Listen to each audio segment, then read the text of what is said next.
Ce projet de loi, malheureusement, démontre encore une fois le manque de compréhension du monde réel des conservateurs. En 2011, la Cour suprême du Canada a statué que l'organisme Insight fournissait des services essentiels et devait rester ouvert en vertu de l'exemption prévue à l'article 56 de la loi réglementant certaines drogues et autres substances. La Cour a statué que la Charte autorisait les utilisateurs à accéder aux services d'Insight et que les services semblables devraient également être autorisés à opérer en vertu d'une exemption. Les conservateurs ignorent pourtant cette décision. Ça démontre qu'ils n'ont aucun respect pour, dans le fond, la séparation du pouvoir, pour le pouvoir juridique. Ils n'ont aucun respect pour un pouvoir autre que le leur. Ça manque vraiment de respect et c'est bien démontré dans ces deux que c'est juste, ça va complètement à l'encontre de la Cour suprême.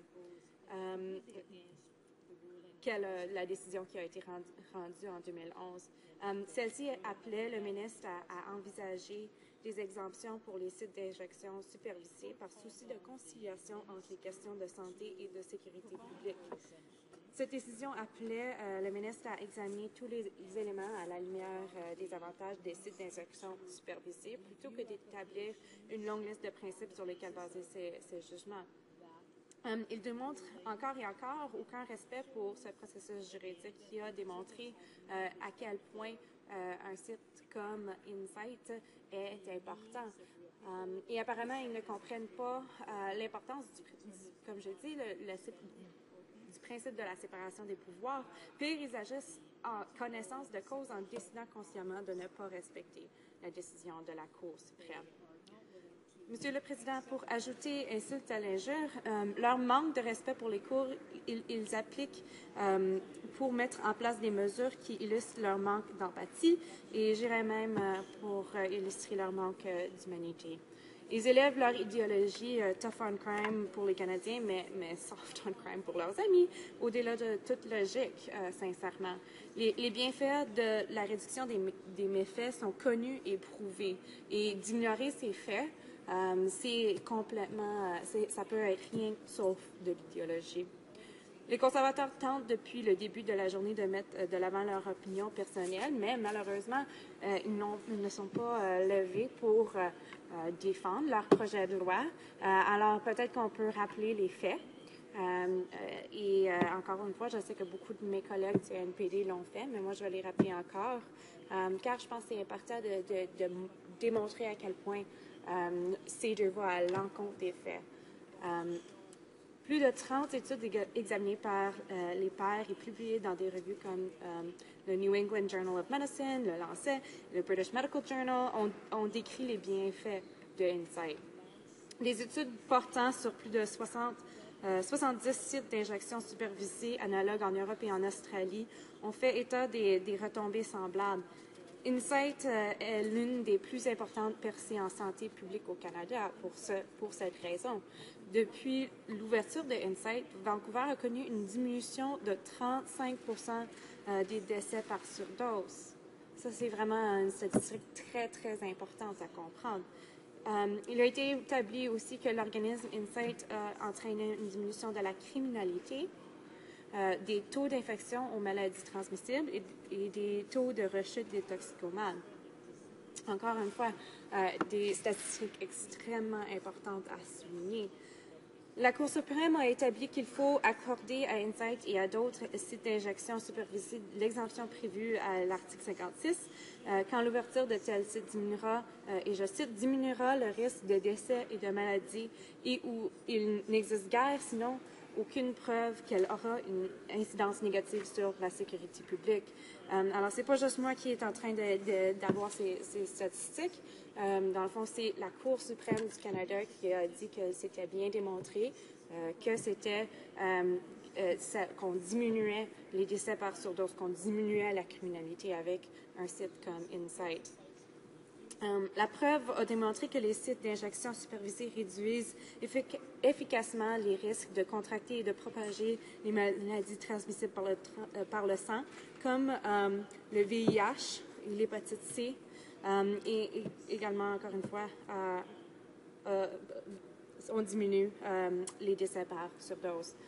On a également démontré que ça ne nuit pas à la sécurité publique et dans le fond, au contraire, ça favorise la sécurité publique en réduisant l'injection de drogue en public, en réduction de violence qui est associée à la drogue et en réduisant les déchets, comme mon collègue de Montmagny, Lillec, Kamouraska, Rivière-du-Loup mentionnait chez lui, où il a déjà habité, il y avait des déchets qu'il aurait vraiment espéré ne seraient pas vus par ses enfants.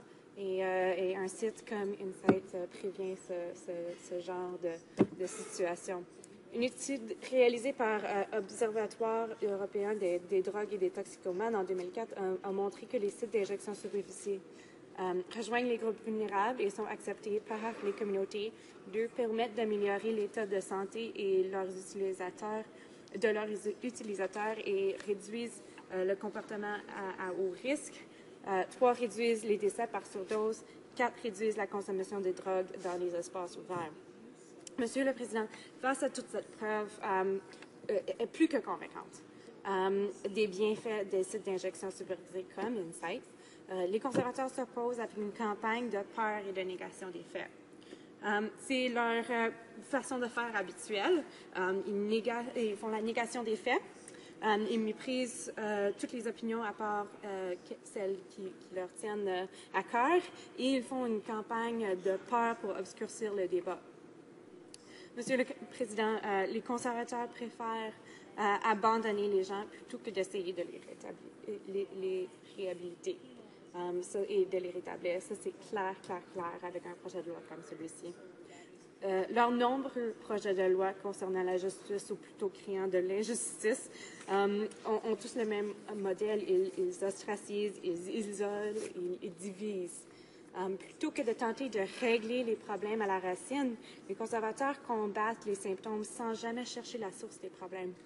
Mettre des gens en prison sans aucune aide pour les faire réintégrer à la société ne permet pas de régler aucun problème. Ça empire la situation car ces personnes-là n'ont pas accès à ce qui leur permettrait de réintégrer à la société. C'est la même chose. Les conservateurs attaquent tous les problèmes, que ce soit la pauvreté, les maladies, les crimes, les dépendances, avec le même manque de compréhension. Ils se délectent de la violence étatique plutôt que de vouloir y remédier, parce que ça fait des belles campagnes intéressantes qui leur ramassent de l'argent. Et voilà, Monsieur le Président, la force motrice de ce projet de loi, finalement. Plutôt que de tenter d'aider à régler un problème des plus importants, les conservateurs nous servent l'idéologie froide et violente avec leur campagne de peur, leur action concrète contre les efforts de prévention et leur mépris de la justice. J'ai eu la chance l'an dernier, l'hiver 2012, de visiter le quartier de Downtown Eastside et les alentours, rencontrer des gens et des organismes qui travaillent pour aider les citoyens du quartier, surtout des organismes de femmes, Wish Drop-In Center Society, Downtown Eastside Women's Center. Ils comprennent la réalité sur le terrain, contrairement aux conservateurs, qui refusent de voir la réalité en face, qu'elle leur soit montrée par le système juridique, par des statistiques ou par leur propre ministère, ou le consensus dans la communauté scientifique, ils ignorent tout ça. Je veux dire que plusieurs de mes collègues, on a dit plus tôt dans le débat, les conservateurs ont le droit d'avoir leur opinion personnelle, mais quand ça vient à vouloir faire des projets de loi et gouverner, il faut le faire avec des faits, avec des statistiques, avec la réalité. Et que les conservateurs démontrent leur incapacité à gérer les fonctions les plus basiques de l'État, c'est leur incapacité de gouverner. Donc, je peux vous donner encore plus de preuves. Je vais dire quelques statistiques encore une fois avant de conclure, Monsieur le Président. Sur un an, 2171 utilisateurs d'Insight ont été renvoyés vers des services de consultation en toxicomanie ou d'autres services de soutien. Donc, c'est via Insight que ce monde-là ont été capables de se rétablir. Ceux qui utilisent les services d'Insight au moins une fois par semaine étaient 1,7 fois plus susceptibles de s'inscrire à un programme de désintoxication que ceux qui l'avaient visité rarement. Il y a une baisse importante du nombre de seringes jetées, de déchets liés à l'ingestion et des personnes s'injectant des drogues dans la rue. Donc ça, c'est toutes des choses extrêmement importantes à garder en tête, des preuves de la réussite d'un modèle comme Insight. Et c'est pour ça, Monsieur le Président, que je vais conclure en disant que le NPD estime que toute nouvelle législation concernant les sites d'injection supervisés doit respecter l'esprit de la décision de la Cour suprême. Et ce n'est pas le cas avec ce projet de loi. Alors, je vais m'opposer. Nous, on croit que les programmes de réduction des méfaits, y compris les sites d'injection supervisés, doivent faire l'objet d'exemptions fondées sur des preuves de leur capacité à améliorer la santé d'une collectivité et à préserver la vie humaine et non sur des positions idéologiques. Alors, merci, Monsieur le Président. Questions and comments. The Honourable Minister of Veterans Affairs. Well, thank you, Mr. Speaker. I've listened with a great deal of attention and trying to understand how this slam on the Conservatives has anything to do with the reality of how the whole network of illicit drugs networks back to international organized crime and even some terrorist groups. Now, I'd like to ask the member opposite if she has any clues whatsoever about the origin of illicit drugs that she so willingly wishes be used in these injection sites as opposed to working on programs and initiatives to support our law enforcement people in dealing with drug use, in dealing with criminality, in dealing with organized crime. Does she have any clue whatsoever about the reality? L'honorable député de Argenteuil-Papineau-Mirabel. J'ai un collègue qui a dit rendu dedans. Non, j'ai pas envie de le faire parce que franchement, c'est absolument.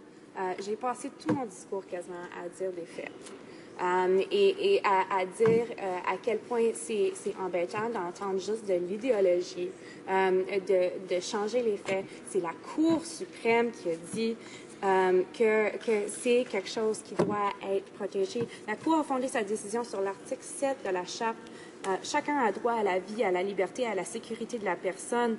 Alors, je ne comprends pas comment on peut encore s'objecter à ça. C'est quelque chose qui a été décidé par la Cour suprême du Canada. Et dans le fond, il dit que nous, on est en train de faire propager la drogue, mais si on n'a pas quelque part où quelqu'un peut faire ça de façon supervisée, comment est-ce qu'il veut s'attaquer au problème? Ils vont rendre, ils disent, gardez l'héroïne loin de chez nous avec leur campagne, mais dans le fond, comment est-ce qu'ils vont faire ça sans quelque chose de bien encadré comme un site comme Insight? Questions and comments. The Honourable Member for Halifax. Thank you, Mr. Speaker. And I have a question for my colleague after her excellent speech on this subject. I have a question for her relating actually to the question from the Minister. And, I mean, this is not a bill about international terrorism. This is not a bill about controlling illegal drugs. This is a bill that comes directly from a Supreme Court of Canada case that is about health and health outcomes. It's about saving lives. It's about harm reduction. It's about preventing the spread of disease. In theory, right? This is what the Supreme Court of Canada has told us. But the bill actually doesn't match the Supreme Court of Canada case. And if you look at the bill, it doesn't even talk about health. So would my colleague agree that this bill is the worst interpretation of that Supreme Court case possible, because we're not talking about saving lives here. We're not talking about health outcomes. It doesn't even say the word health in the bill. Would she agree that this is a morally bankrupt version of what the Supreme Court of Canada intended? Argenteuil-Papineau-Mirabel. Je suis parfaitement d'accord, Monsieur le Président, parce que, dans le fond, ce cas est un cas de santé autant que de sécurité publique. Il n'adresse pas l'enjeu de santé parce que les faits prouvent que leur projet de loi va à l'encontre de la réalité. À Insight, je le dis encore, 35 de diminution de décès par surdose et également une diminution de taux d'infection aux maladies transmissibles, un taux de rechute des toxicomanes et ainsi une diminution de la criminalité. Et en 2011, la Cour suprême du Canada a statué que la décision du ministre de fermer une site violait les droits de ses clients garantis par la Charte et que la décision du ministre était, et je cite, arbitraire. Et qu'elle va à l'encontre des objectifs même de la loi, notamment de la santé et de la sécurité publique. Alors, de ne vraiment pas adresser l'enjeu de santé et d'ignorer les faits et aller à l'encontre de ce qu'a dit la Cour suprême, c'est complètement... ça démontre à quel point ce gouvernement est vraiment pas capable de gouverner pour tous les Canadiens.